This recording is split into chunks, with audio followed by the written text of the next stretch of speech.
Hello guys, welcome back to channel. तो कल हमने 50 तक क्वेश्चंस किए थे, आज हम उससे आगे स्टार्ट करते हैं। ठीक है, सबसे पहला क्वेश्चन है, वर्ल्ड वाइड वेब में क्या होते हैं?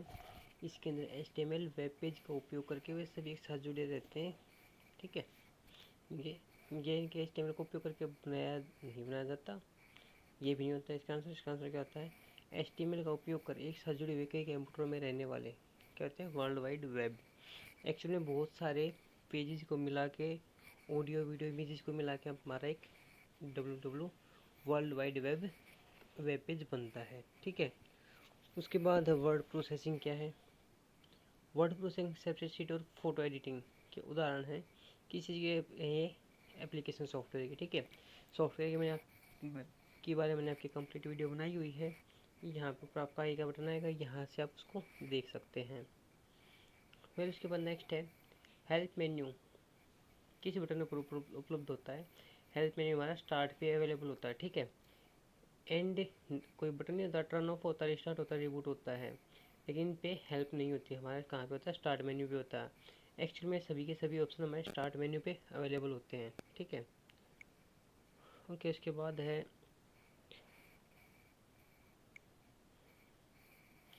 फोल्डर। मैसेज की कॉपी रखता है जिसे आप शुरू करते हैं लेकिन भेजने के लिए तैयार नहीं करते। देखो, ये हमारा एक ईमेल का पार्ट्स है। ठीक है, सेंड आइटम में क्या होता है? जो मेल हम भेज चुके हैं वो। एड्रेस बुक में जहाँ पर हम अपने कॉन्टेक्ट्स रखते हैं वो चीज़ होती है। आउटबॉक्स यानी कि जो मेल हमने सेंड तो कर दी है लेकिन अभी तक वो सेंड हुई नहीं है। जस्ट लाइक एज कि मान लो हमने इसके साथ एक 20 MB की फाइल अटैच कर रखी है और फाइल जब तक अब कंप्लीट अपलोड नहीं हो जाएगी तब तक हमारी मेल सेंड नहीं होती। ठीक है, तो वो सेंड होने से पहले मेल कहाँ पे रहती है? आउटबॉक्स में रहती है। वेल, यानी कि क्या होता है, कई बार हम मैसेज टाइप कर लेते हैं, फाइल भी अटैच कर देते हैं, लेकिन हम उस मैसेज को भेजते नहीं हैं। ओके, हम वैसे मैसेज को या तो एप्लीकेशन को क्लोज कर देते हैं या फिर हम उसको ड्राफ्ट में सेव कर देते हैं। तो वो कहाँ पे से होता है? ड्राफ्ट में। ठीक है, उसके बाद है खुदरा कर्मचारी। आमतौर पर बिक्री की लेन देन की प्रोसेस के लिए कौन से टर्मिनल का उपयोग करता है? Sales processing, transactions, automatic teller नहीं, पॉइंट ऑफ सेल का वो यूज करता है। ओके, इसके बाद है निम्नलिखित में से कौन सा कथन सही है? माइक्रोसॉफ्ट विंडोज लिनक्स प्रोसेसर के साथ कंप्यूटर के लिए ऑपरेटिंग एनवायरनमेंट स्टैंडर्ड को परिभाषित करता है। ये बिल्कुल ही गलत है। माइक्रोसॉफ्ट अलग है, लाइनक्स अलग है। ठीक है, और लाइनक्स प्रोसेसर आते नहीं हैं। प्रोसेसर आपके या तो इंटेल के आते हैं या फिर AMD के आते हैं। उसके बाद नेक्स्ट है आपका माइक्रोसॉफ्ट विंडोज़ यूनिक्स प्रोसेसर के साथ। देखो, अब क्या है कि आपको ये चीज़ मैं पहले बता चुका हूँ। ऑपरेटिंग सिस्टम के ऊपर आपकी एक वीडियो है, आप प्ले लिस्ट में जाके चेक कर सकते हैं कि जैसे कि क्या होता है हमारा। मैं आपको बताता हूँ, माइक्रोसॉफ्ट माइक्रोसॉफ्ट ये चीज़ अलग है। ओके, यूनिक्स अलग ऑपरेटिंग सिस्टम है, लाइनक्स अलग ऑपरेटिंग सिस्टम है। ठीक है, एप्पल या ये हमारा एक अलग ऑपरेटिंग सिस्टम, तो सभी अलग अलग हैं, एक साथ कोई भी काम नहीं कर सकते। ठीक है, सो उसके बाद है जैसे मैक OS। हाँ, मैक होता है एप्पल का। इंटेल प्रोसेसर के साथ कंप्यूटर के लिए ऑपरेटिंग एनवायरनमेंट स्टैंडर्ड को परिभाषित करता नहीं। माइक्रोसॉफ्ट विंडोज़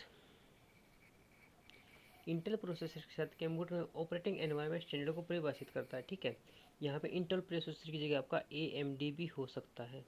ठीक है, AMD के साथ भी आपका माइक्रोसॉफ्ट विंडोज़ वर्क करता है। उसके बाद है 54 क्वेश्चन, कंप्यूटर का प्राथमिक उद्देश्य किस चीज़ को प्रोसेस करता है और किस चीज़ के बारे में इंफॉर्मेशन देता है?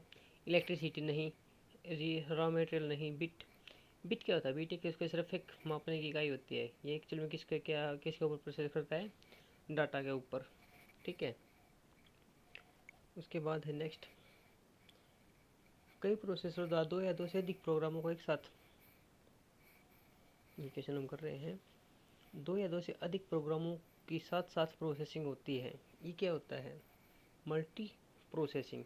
ठीक है, ओके, टाइम शेयरिंग अलग होता है, ये चीज़ वैसे मैं आपको बता चुका हूँ।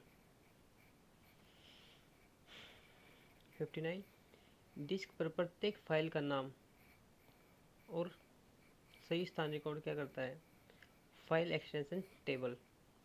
पार्टीशन मास्टर नहीं, ये हार्ड डिस्क के पार्टीशन में आता है। डिस्क कंट्रोलर, ये डिस्क को कंट्रोल करता है।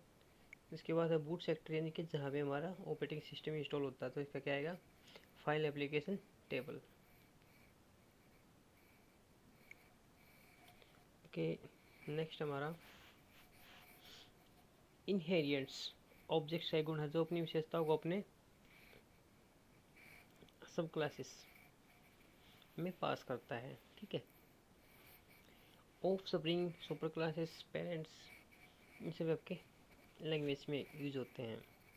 इसके बाद है क्या प्रयोग किया जा रहा है यदि एक कंपनी को अपनी कंपनी का नाम और लोगों को एक ब्रोशर के साथ प्रत्येक पृष्ठ के तल पर शामिल करना चाहता है। एक्चुअल में तो हिंदी थोड़ी आपकी अजीब लगती है। एक्चुअल में क्या पूछ रहा है हमसे कि यदि किसी कंपनी को अपनी कंपनी का नाम और लोगो एक ब्रोशर के साथ प्रत्येक पृष्ठ के तल पर सम्मिलित करना चाहता है। ये देखो, ये क्या कह रहा है कि ये मान के चलो हमारा पेज है, ठीक है। ये कह रहा है कि जो हमारे इसका पेज का लास्ट है, ठीक है, यहाँ पे क्या चाहता है, यहाँ पे वो कंपनी का नाम लिखना चाहता है और उसका लोगो लगाना चाहता है, ठीक है। ओके, वैसे ये मैं आपको एक चीज़ बता दूँ, हेडर होता है पेज के ऊपर कोई भी चीज़ लिखना जो हमें हर पेज पे मिलेगी। ओके, मैक्रो होता है, मैक्रो के अंदर हम कोई भी एक मैसेज रिकॉर्ड कर सकते हैं और उसको हम जितनी बार चाहें उसको रन कर सकते हैं। ओके, अब फुट नोट क्या होता है? फुट नोट होता है हम किसी भी एक वर्ड के ऊपर, जैसे मान के चलो मैंने यहीं पे फुटर के ऊपर मैंने यहाँ पे एक ऐसे स्टार बना दिया, ठीक है, और मैं पेज के लास्ट में लिख दूँ यहाँ पे मैंने स्टार क्यों बना रखा है, ठीक है, वो होता है आपका फुट नोट। ओके, अब हमारा बचता फुटर। फुटर हेडर की तरह होता है, यानी कि जो ऊपर लिखा जाए वो हेडर होता है और जो नीचे लिखा जाता है वो फुटर होता है, ठीक है। तो इसमें क्या पूछा हमें कि यदि एक कंपनी को अपनी कंपनी का नाम और लोगों को एक ब्रोशर रहता है, एक्चुअल में जो बिल वगैरह बनाते हैं उसको बोलते हैं, उसके लास्ट में उसको ये सब कुछ लिखना है, तो उसके लिए किसका यूज़ करेगा? वो फूटर का यूज़ करेगा। ओके, इसके बाद है निम्नलिखित गतिविधि में से कौन सा ई बिजनेस का घटक नहीं है? बिजनेस भागीदारी के साथ सहयोग नहीं हो सकता। कैश फ्लो मैनेजमेंट, ये होता है ग्राहक सेवा विक्रय, ये तो हमारे ई बिजनेस के पार्ट है ही है। कैश फ्लो मैनेजमेंट, ये कंपनी का खुद का काम होता है, इसका ई बिजनेस के साथ कोई लेना देना नहीं होता। इसके बाद क्या है, एक इन्वेंट ड्राइवन प्रोग्रामिंग लैंग्वेज 1990 में विकसित की गई, ठीक है। इसका आंसर कि देखो, सी करी गई थी 1976 में, ठीक है, और सी प्लस प्लस भी पास्कल से बहुत पहले से। इसका आंसर हमारा बचता है वी बी विजुअल बेसिक। उसके बाद है निम्न में से कौन सा डाटा एक केंद्रीय साइट स्टोर करने के बजाय नेटवर्क पर विस्तारित करता है? देखो, केंद्रीय दिख तो होता है स्टोर करना, एक होता है उसको फैलाना, उसको बांटना, ठीक है। इसका आंसर होगा आपका डिस्ट्रीब्यूटेड डाटाबेस। जैसे इसमें लिख रखा है डिस्ट्रीब्यूट का मतलब क्या होता है? बांटना उसको, ठीक है। लिनक्स क्या है? एक P2P नहीं है। नेटवर्क ऑपरेटिंग सिस्टम तो होता नहीं है। PDF प्लेटफॉर्म, PDA, ये भी नहीं है। क्या होगा? Real time operating system, Linux. उसके बाद है निम्न में से कौन सा एक सीरियल पोर्ट है जो नेटवर्क से डायरेक्ट कनेक्शन जोड़ता है? फायरवायर, USB, इंटेल मॉडेम, ये कुछ भी नहीं होते हैं। इसका आंसर क्या होगा? NCEC, ठीक है। ओके, उसके बाद है नेटवर्क एक फ्रंट इन एप्लीकेशन सॉफ्टवेयर चलाता है, कौन सा? आपका क्या आंसर होगा? क्लाइंट, ठीक है। इसके बाद है निम्न में से कौन सा हार्ड डिस्क पर नॉन कॉन्टिग्युअस क्लस्टर को सेव करता है? तो क्या आएगा इसका? फ्रेगमेंटेड फाइल, ठीक है। सेक्टर्ड फाइल, ओके, क्लस्टर्ड फाइल्स नहीं होता।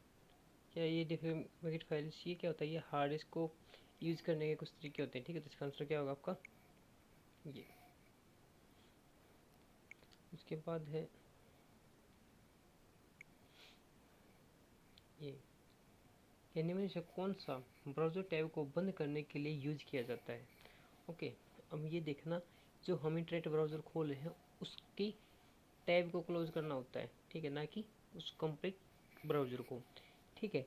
टैब को क्लोज करने के लिए हम यूज करते हैं कंट्रोल W का, ठीक है। कंट्रोल A किस लिए होता है, सभी को सिलेक्ट करने के लिए होता है, ठीक है। और कंट्रोल Y ये आपका एरेडो के लिए होता है। कंट्रोल T का यूज होता है नई टैब लेने के लिए, ठीक है। इसमें से जबकि कंट्रोल T है ये यूज होता है नई टैब लेने के लिए ब्राउज़र में। कंट्रोल W से क्लोज होती है, कंट्रोल A से सिलेक्ट और कंट्रोल Y से रेडो, ठीक है। RICS क्या है कि माइक्रो प्रोसेसर है, ठीक है। इसके बाद है ये 75 क्वेश्चन का उपयोग बैंक पीओ क्लर्क परीक्षा में उत्तर शीट से की जाती है। OMR,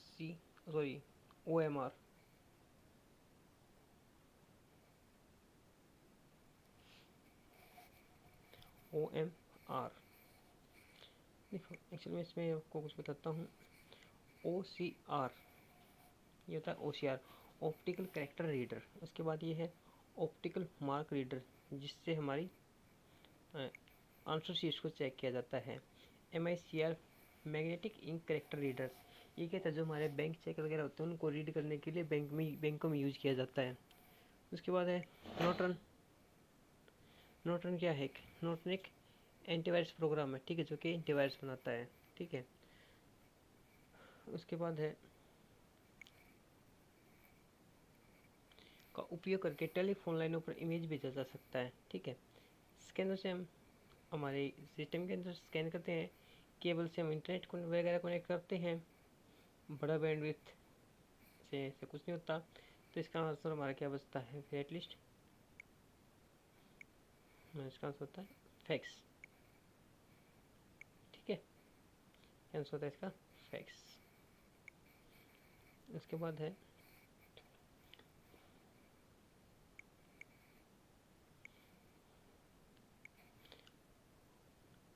एक प्रोग्राम जो उच्च स्तर भाषा को मशीन में भाषा में बदलता है, उसको क्या बोलते हैं, कंपाइलर। ये मैं आपके असेंबलर वगैरह ये सभी मैं आपको बता चुका हूँ, ठीक है। असेंबलर क्या होता है, ये असेंबलर होता है जो आपकी असेंबली लैंग्वेज को मशीनी लैंग्वेज में कन्वर्ट करता है। इसके बाद निम्न में से कौन सा एक वैज्ञानिक कंप्यूटर भाषा है, तो कौन सी इसमें से फोर्ट्रॉन, ठीक है। ये लैंग्वेज के ऊपर भी मैंने आपकी कंप्लीट वीडियो बनाई हुई है, कौन सी लैंग्वेज किस लिए यूज़ होती है, ठीक है। उसके बाद है ये जिप है, क्या है ये, जिप, ZIP, जिप फाइल, ठीक है। जिप एक फाइल क्या करते हैं, ये संकुचित फाइल, यानी कि इसमें क्या होता है, जिप फाइल में मान के चलो अगर हमारे पास 10 GB डाटा है, मान के चलो मेरे पास 10 GB डाटा है, ठीक है। अगर उस 10 GB डाटा को अगर मैं जिप फॉर्म में कन्वर्ट करता हूँ तो ये हमारे पास 3 से 4 GB डाटा बच जाएगा, ठीक है। 3 से 4 GB डाटा ये हमारे पास बचेगा, जो क्या हो जाएगा फिर वो जिप फाइल बन जाएगी, ठीक है। इसके बाद नेक्स्ट है ओरेकल। क्या है ओरेकल, ओरेकल क्या है, ओरेकल क्या है कि डाटाबेस सॉफ्टवेयर, यानी कि जो डाटाबेस बनाने में यूज़ होता है। वर्ड सॉफ्टवेयर न हो ही नहीं सकता कैसे भी तरीके से, और एक समन्वय प्रणाली नहीं। अब ये दोनों नहीं है तो ये तो होने का कोई चांस ही नहीं है, ठीक है। कि उसके बाद है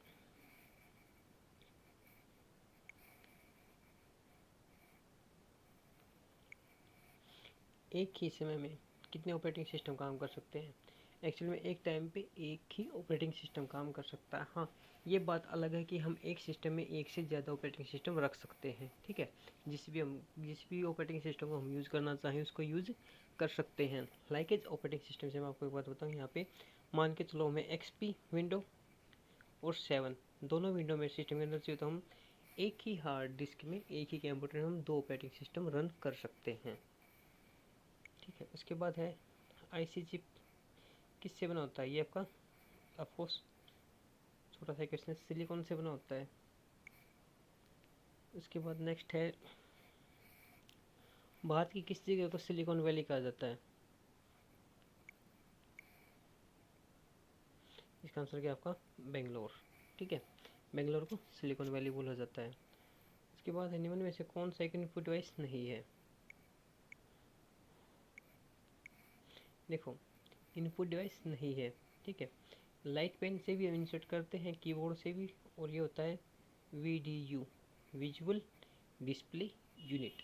ठीक है, जिससे हम अपनी LED भी बोलते हैं, या फिर जिस पे हमें कुछ में ग्राफिक्स वगैरह दिखाई देते हैं वो चीज़। इसके बाद है एक डॉक्यूमेंट से दूसरे HTML डॉक्यूमेंट से कनेक्शन क्या कहा जाता है, इसको बोलते हैं हम हाइपरलिंक। एक्चुअल में हम हाइपरलिंक के थ्रू ही इंटरनेट पे काम कर पाते हैं। जैसे ही हम गूगल पे कोई भी चीज़ लिख के सर्च करते हैं तो हमें नीचे बहुत सारे लिंक मिलते हैं। और हाँ, एक बात और आपका क्वेश्चन मैं यहाँ पे बता दूँ, अक्सर क्वेश्चन पूछा जाता है हाइपरलिंक किस कलर का होता है। ठीक है, तो हाइपरलिंक आपका आपका ब्लू कलर का होता है। ठीक है, यही वाला ब्लू कलर होता है। ठीक है, इसके बाद है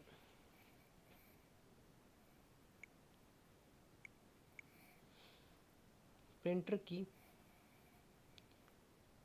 गति की गणना करने के लिए किस यूनिट का प्रयोग किया जाता है।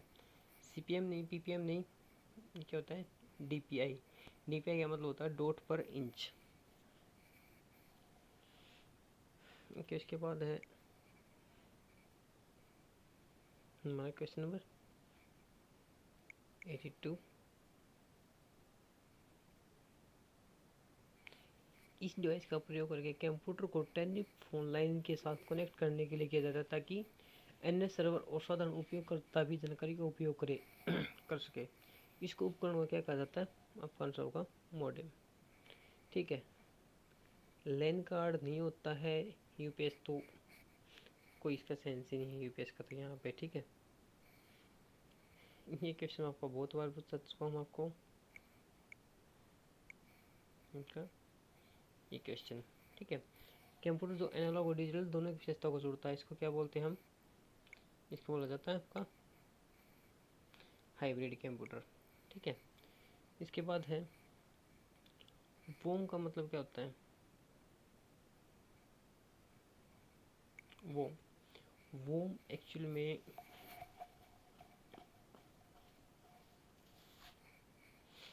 इसका आंसर होता है आपका, सॉरी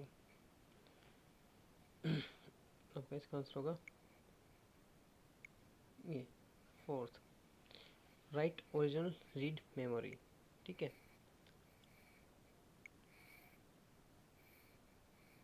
उसके बाद है क्वेश्चन नंबर ये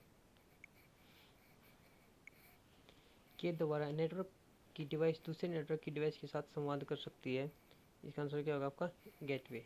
ठीक है, मेमोरी यूनिट किसका एक हिस्सा है। मेमोरी यूनिट कंट्रोल यूनिट और सेंट्रल, ये यानी कि मेमोरी यूनिट भी और आपका कंट्रोल यूनिट दोनों किसके हिस्से होते हैं, कि आपके सेंट्रल प्रोसेसिंग यूनिट के हिस्से होते हैं। ठीक है, इसके बाद है क्वेश्चन नंबर 84। स्क्रीन बैकग्राउंड के रूप में किसको जाना जाता है। एप्लीकेशंस विंडो नहीं, किसको जाना जाता है डेस्कटॉप को। निम्न में से कौन सी कंपनी ने MS ऑफिस 2000 विकसित किया है, किसने किया था। देखो माइक्रोसॉफ्ट ने। ठीक है, नोवेल, कोरल, लोटस, ये कुछ नहीं है, ये फिर गलत है। आपका आंसर क्या है इसका माइक्रोसॉफ्ट। पीछे मैं आपको बताते हैं MICR का magnetic ink character reader recognisation, sorry क्या होगा first magnetic ink character recognisation. ठीक है, एक्चुअल में किस तरह काम करता है, जैसे मैं आपको बताऊं, ये हम होता है हमारा चेक के शेप में ठीक है। और यहाँ पे कुछ नंबर्स लिखे होते हैं, उन नंबर्स को पढ़ने के लिए किसका यूज़ किया जाता है, आपका MICR का यूज़ किया जाता है। ठीक है, इसके बाद वायरस का पूर्ण रूप whittle information resource under seize, third आपका इसका आंसर होगा। ठीक है, वायरस की फुल फॉर्म आपकी कंप्लीट कई बार नहीं पूछी जाती, कई बार आपसे सिर्फ एक अक्षर की फुल फॉर्म पूछ ली जाती है। जैसे कि आपसे पूछ लिया जाए कि वायरस में वी का मतलब क्या है, सिर्फ आपको वी का मतलब पूछ लिया जाएगा। ठीक है, और उसके बाद क्या होगा, आपके ये हिस्से को काट के और सिर्फ ये हिस्सा दे दिया जाएगा, ये ऑप्शन आपको दे दिए जाएंगे, वेरी वेरीफाई विटल वेरी, इनमें से क्या आंसर होगा, तो इसका आंसर होगा विटल। ठीक है, उसके बाद निम्न में से कौन सा आपको इंटरनेट से कनेक्ट करेगा, ये आपका क्वेश्चन है। क्या है, एक इंटरनेट सेवा प्रदाता, इंटरनेट सेवा प्रदाता क्या बोलते हैं, ISP, इसका इंग्लिश में बोला जाता है ISP, इंटरनेट सर्विस प्रोवाइडर। ठीक है, ओके। इसके बाद है कौन सा सॉफ्टवेयर इंटरनेट साइटों को देखने की अनुमति देता है, ब्राउज़र। ठीक है, साइबर कैफ़े किसी शॉप होती है कोई भी, मॉडेम आपका जो इंटरनेट कनेक्ट करता है, आपका कंप्यूटर सिर्फ कंप्यूटर कनेक्ट करने में हेल्प नहीं करता, उसके लिए हमें एक सॉफ्टवेयर की ज़रूरत होती है, सॉफ्टवेयर टाइप को क्या बोला जाता है, ब्राउज़र। ओके, इसके बाद है मेन मेमोरी के वास्तविक आकार से परे,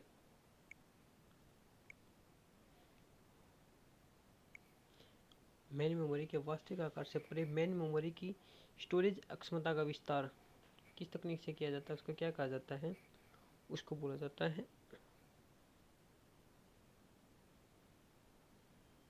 जस्ट एक सेकेंड, अच्छा, इसको बोला जाता है वर्चुअल स्टोरेज। ठीक है, इनके में स्टोरेज की अक्षमता को बढ़ाना होता है, जैसे कि मान के चलो हमारे पास सिर्फ एक 500 GB की अगर हार्ड डिस्क है, तो उसके साथ हम कुछ पेन ड्राइव यूज़ कर सकते हैं, वो हमारा 64 GB है, 128 GB है, 256 GB है, वो हम उसके साथ यूज़ कर सकते हैं हमारी स्टोरेज कैपेसिटी को बढ़ाने के लिए। ठीक है, उसके बाद है ये एक से अधिक विंडो खुली है और अगली विंडो पर स्विच करने के लिए कुंजी संयोजन है, इसका आंसर होगा इनमें से कोई नहीं। अब इसका आंसर इनमें से कोई नहीं है, तो इसका आंसर एक्चुअल आंसर होगा क्या, इसका आंसर होगा आपका ऑल्ट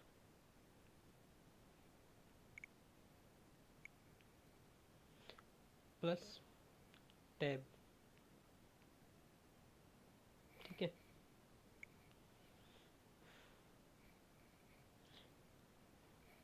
1494 कमांड का हम विंडो बंद करने के लिए उपयोग किसका करते हैं, हम ऑल्ट F4 का, इसका आंसर क्या होगा, alt F4।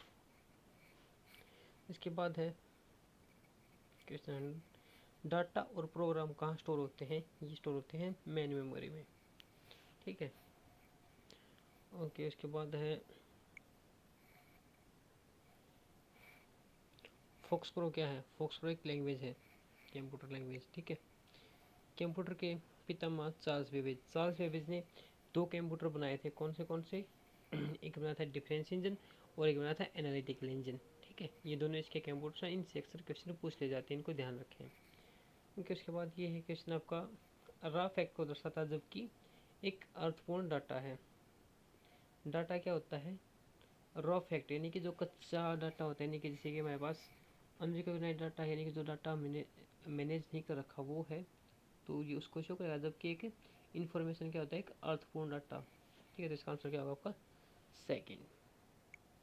Okay guys, thanks for watching.